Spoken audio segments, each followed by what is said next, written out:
Hi everyone, I am Pooja, and in this video I'm going to talk about software development life cycle. If you have gone through my last video, it was all about basics of testing, and in this video I'm going to talk about software development life cycle, which is SDLC model. So software development life cycle is a systematic approach to develop software. So it creates a structure for the developer to design, create and deliver high quality software according to the requirement of customer or end user. It also provides a methodology for improving the quality of the desired product. So the purpose of the SDLC process is to provide help in introducing a product that is cost efficient and of high quality. So now let's see what is the phases involved. So there are 5 phases involved in the SDLC model. So first comes the requirement analysis, then comes the design, then comes the development, and fourth is the testing, and fifth phase is the maintenance part of it. So now let's see what is the purpose of SDLC. SDLC is important because it breaks down the entire life cycle of software development, thus make it easier to evaluate each part of software development, and also makes it easier for the programmers to work concurrently on each phase. Moreover, SDLC is not a technical document, rather it's a process document. Some of the reasons why SDLC is important in software development are as follows. It provides visibility of a project plan to all the involved stakeholders. It helps us to avoid project risks. It allows us to track and control the project. It does not conclude until all the requirements have been achieved. So let's see each step of the software life cycle one by one, starting with requirement analysis. So what is basically a requirement analysis?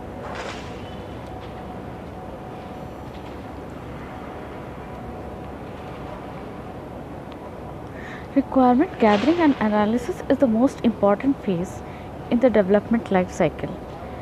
Business analyst collects the requirement from the customer client as per the client business needs and documents the required requirements in the business requirement specification.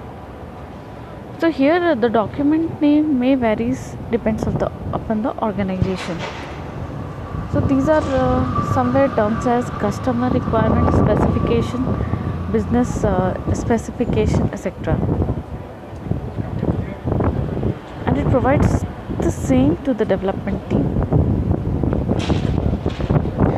Once the requirement gathering analysis is done, the next step is to define and document the product requirements and get them approved by the customer. This is done through the SRS, software development specification document. So SRS consists of all the product requirement to be designed and developed during the product life cycle. So key people involved in this phase are product managers, business analysts, senior members of the team. The outcome of this phase is the software requirement specification. Then second comes the design phase. The system and software design documents are prepared as per the requirement and specification document. This helps define overall system architecture. So it has basically 2 steps. HLD, which is high level design. So it gives the architecture of the software product to be developed and is done by architect and senior developers. The second comes the low level design. It is done by senior developers. It describes how each and every feature in the product should work and how every component should work. Here only the design will be there and not the code. The outcome from this phase is high level document and low level document which work as an input to the next phase. Next step comes the development, which is very important phase in a software development life cycle. So developers of all levels, seniors, junior, freshers, they are involved in this phase.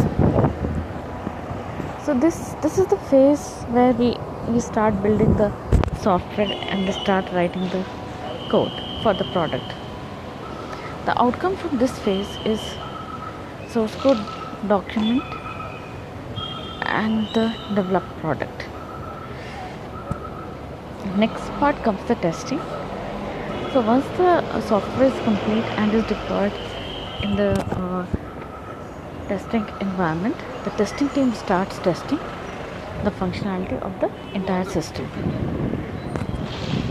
So this is done to verify that the entire application works according to the customer requirement. So during this phase, QA and testing team may find some bugs, defects, which they communicate to developers. The development team fixes the bugs and send back to QA for retest.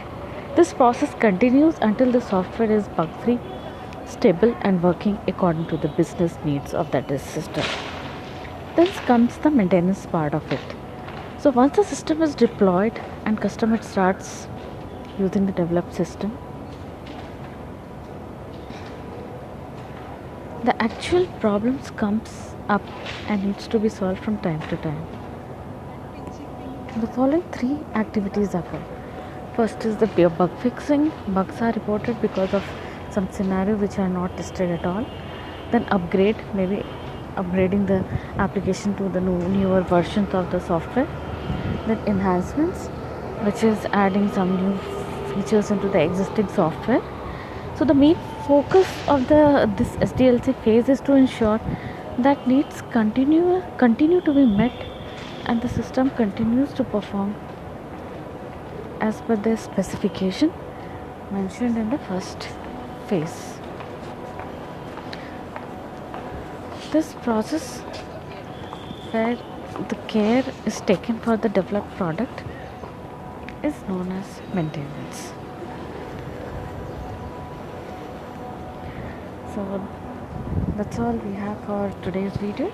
Thanks for watching, and please like, share and for your comments in the comment section, and also please don't miss out subscribe. That will give you an update of upcoming videos on my channel. So thank you so much. See you in new video. Bye bye.